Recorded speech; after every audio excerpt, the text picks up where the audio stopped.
If only you knew what you was risking by watching dirty websites, dog. It feels so good to sit down, man. Heavy workout, leg day, all that jazz, man. If only you knew what you was risking. Your soul is at stake. Your soul is at stake. But we've been conditioned to not care that much. We've been conditioned to not really put ourselves first spiritually. When it comes to friends taking advantage of us or relationship partners lying to us, we eventually we find the strength to put ourselves first. But when it comes to spiritually, when it comes to our addictions, when it comes to our lusts, you know, it's not the same. When it comes to dieting, we don't put ourselves first. When it comes to pleasures, when it comes to sexual perversion, we don't put ourselves first. When it comes to watching dirty websites, porn, we don't put ourselves first. We know these things aren't the healthiest, most beneficial thing that we could do. We know there's other productive things that we must do, but we don't do it because we want to feel a certain way in a moment. That's satisfying pleasure. That's not putting ourselves first because we don't understand what's at stake. We don't understand the risk factor. We just assume we're going to wake up the next day. We're going to assume, we often assume, we have a bad habit of assuming that we're just going to wake up the next day, that we have more time. But what if you didn't? What if you didn't? What if you didn't have enough time? What if today was your last day? You'd probably try to do everything right. You know, I still suffer with that. I don't watch dirty websites. I don't struggle with sexual perversion. I gotta flush out and cleanse out my mind though. I still got bad memories of certain situations. But you know, we are gonna continue to fight and struggle with our lust. Why are these birds going so crazy when I make a video? It's been so quiet. But you know, I can't question nature. They're doing what they're supposed to do, right? Communicating. But anyways, understanding what's at stake is very imperative for your quitting and your growth process, your soul. You know you shouldn't be doing this, but you still continue to do that. You ask God for mercy, but you don't really show God that you're trying to use the mercy He's given you. You don't really show God that you're truly sorry for real. You really don't care, you know? You don't show God that you're trying to repent. You just simply continue to do the same things that you're praying against, willingly abusing your free will because you don't know what's at stake. You don't understand that God is waiting on you to change, but you don't look at it that serious. You'd probably change for a relationship partner before you change to God because you're so used to God being there. You're just so used to God being there.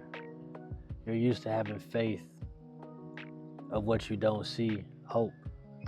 You're used to these things, so you take it for granted. I've been there. I'm trying to make sure I'm not there.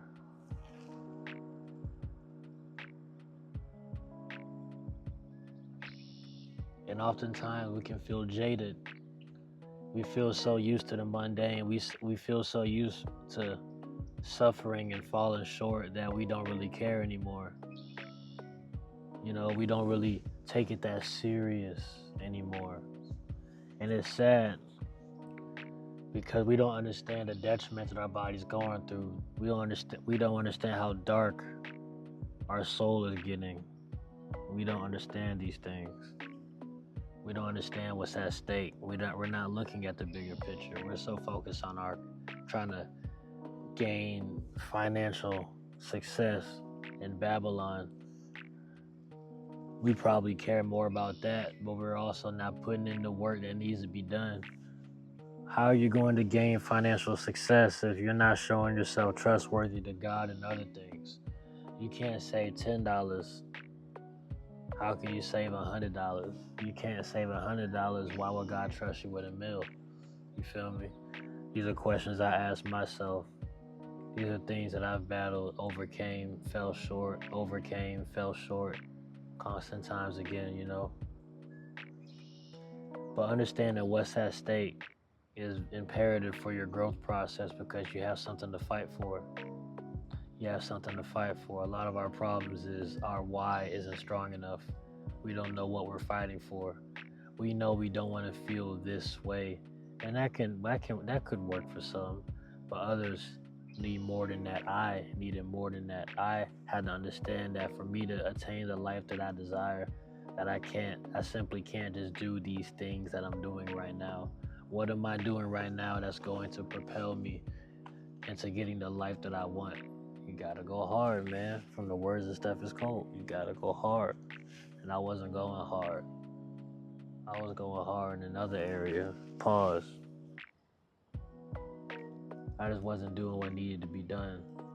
I wasn't willing to go all in. I was trying to cope. Well, this could just be the sin that I focus on. You know, it could be this or it can be weed. But I was struggling with both. Both had to get flushed out of my spirit. It's been 3 years since. It's such a blessing. I can't even fathom how good that feels. All I can do is talk about it on videos with you guys.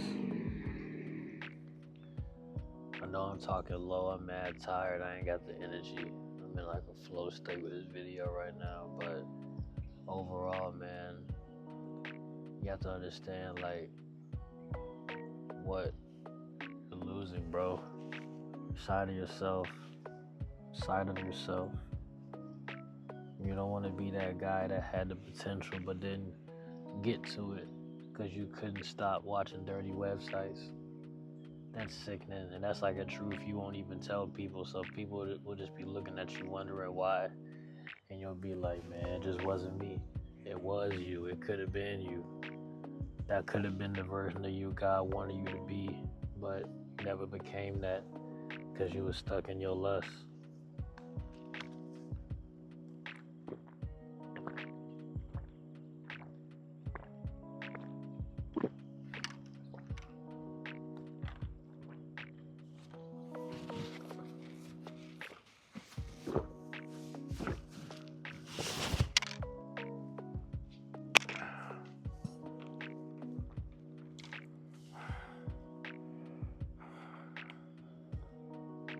Shalom.